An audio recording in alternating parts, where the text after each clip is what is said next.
know nothing about what you're talking about. Supposing they can do it in teams, you do the same thing. You know, if you'll pay so much, then you'll with Chris Tarrant, and you'll do it with this one, and you'll do it with that one, or whatever. Or one of the girls from Come Dancing, or one of the finalists in X Factor, or one of the whatever. And it becomes an event. And it becomes an event that the media are interested in. It's funny. It gives you a great picture opportunity. It also gives you potential television of them chasing each other and falling over and doing the kind of things that, you know, the TV people would love to show someone making a fool of themselves. You know, so potentially it's cost you very little apart from getting a good PR who knows what they're doing. They tap into the charity. The charity have got the stars and celebrities, which is often the hardest thing to get, and you've got yourself a very successful event, potentially. Simple, really. Max, you talked about creativity within your business. What techniques do you use and your staff use to come up with creative ideas? Well, most of my staff say to me, Max, how do we do this? I mean, you know, you're either a creative person or you're not. You know, as I say, who would have launched a theatre tour by someone eating a hamster? But I thought it was a good idea. My client didn't. You know, he thought it would be dreadful. My view was that most of Freddie's fans couldn't read or write, so it wouldn't matter if it was in the paper or not. And of course, 2 months later, it was all his idea, which is what tends to happen with stars if it works. I mean, David Copperfield and Claudia Schiffer, he actually believed they had one. You've got to look at the work of the PR company you're getting. You know, look at what they've achieved. Okay, you know, anybody can talk, but show me a campaign.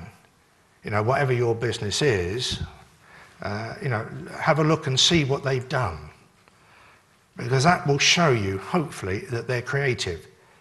You know, it's, in other words, if you see a company and you see that they put this on, I mean, I've given you an illustration earlier of the Irish Pension Group, who are very old-fashioned and traditional.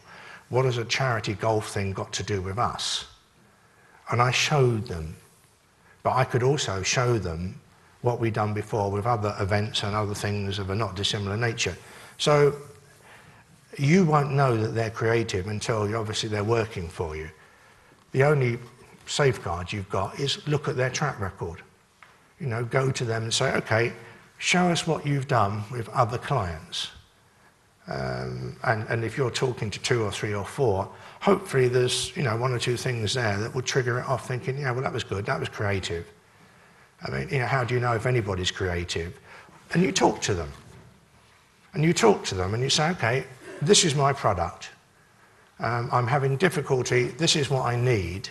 You know, what do you think? How do you think? And often it's instinctive. I mean, you know, we don't go away and have meetings. People come to us and say, right, this is what. And as they're talking, I've got ideas. You know, I know what you can do. You can do, I mean, a lot of it now for me is experience because of doing it for so many years. But you listen to what they say. You look at them in the eyes when they're talking to you and see. But a creative person, it flows very quickly. You know, I mean, I still find it frustrating that, you know, I have a great little office with a great team, and it's a very happy little office.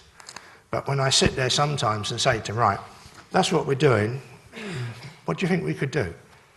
And there's a kind of a pregnant pause. But can't you see how, oh yeah, oh, I wouldn't, and that's a reality. But hopefully, I mean, the more they're doing it, the more they're learning, and the more creative, the more proactive they are. That's the most enjoyable thing about it. You know, these days, 90% of my time is stopping stuff. Stopping stuff which would destroy the image of your company, your business, your chairman, the star, the this and that, whatever. Because we've got the nastiest media in the world in this country. We've got the most vicious. They would much rather destroy anybody than help them. Sad fact of life. You only got to read the papers. It's all doom and gloom all the time. Because for some strange reason we seem to like reading and buying all that. You know, you go to a national newspaper with a happy story, and you go to a national newspaper with a tragic story or a terrible story, I know which one will appear. That's a fact of life, unfortunately. But Look in their eyes, see what they've got to say. You know, we've got this, what do you think? Get a reaction from them, and see what they've achieved. That's your best bet. Next question? Yeah. Sorry, hold on. Go on, you're in charge. Who's your greatest competitor? Business competitor? Sorry, could you repeat that? I'm a bit deaf. Who's your greatest competitor? It sounds arrogant. I don't know. I don't think I've got any. I mean, I honestly don't know. I don't mix and mingle in the PR world. We never pitch a business. We have people waiting for us to look after them. I don't know if there's anybody out there that is luckily in the same position. But then I don't have a contract with anybody. My whole business in 40 years has been a handshake. And it's worked incredibly well for me, from Sinatra to Muhammad Ali to Marlon Brando to UBS Bank to Bombardier, which is the biggest private jet company in the world, the French-Canadian company. They've all come to us, and I've done everything on a handshake. I don't know anybody else in the PR industry that works like that. And I don't mean it to sound arrogant, it's just that's how it is, and I'm very, very happy about it, and long may it last. But I really don't know. I mean, you know, I suppose you ask people in the media, they'd be far better equipped to answer that question. All I know is that PR people from all over the country write to all of the news areas, the BBC, ITV, Sky, everywhere. Will you talk to us when you want a PR, an image, whatever? I've never written to anybody. I never asked to do an interview. I honestly, and it's not a question of being cocky or clever. I don't know who they are. And I wish them all the luck in the world, whoever they are.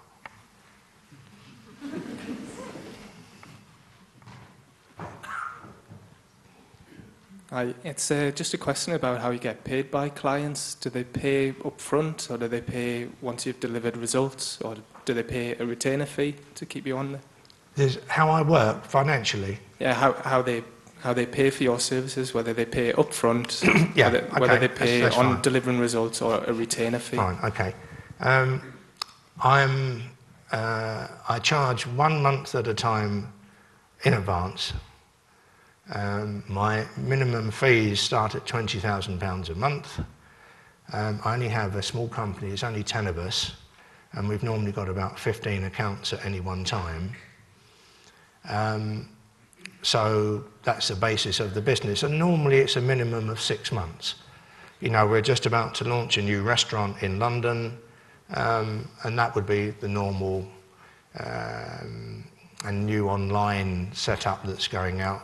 It's 6 months, £20,000 a month, but most of the people I've looked after, it goes on for years. I'm still retained by the Sinatra family, and he's been dead a long time, because image and projecting the image of a family can be very important, you know, years after that person or that company or the chairman of that company is no longer there. That's the basis of the business. And, you know, there are expenses. We do PR, we've done PR for Trinidad and Tobago. So if I fly down there, they pay for everything. You know, it's simple. We have clients in Spain, we have clients in Brazil, we have clients in Russia, we have, you know, and they pay any time I go or my staff goes to. But that's the cost of, you know, we don't charge anything other than for the actual cost of what it needs to do the job, if you see my point. There's someone over there, I think, put their hand, yeah, sorry, this young man, I think he was, you're first, yeah. How do you measure the effects of PR? So when you're talking to clients who want, or board of directors who want to see sort of empirical data? You assess it, I mean, it's quite basic, really. First of all, you assess the coverage, you know, from newspapers, from television, and you work out what that would have cost if you were advertising, and then you normally multiply it by 3. That's the standard industry practice. So that, for example, if you've achieved £500,000 worth of coverage, then you would say that that's probably would have cost you £1.5 million in advertising. But in my view, editorial is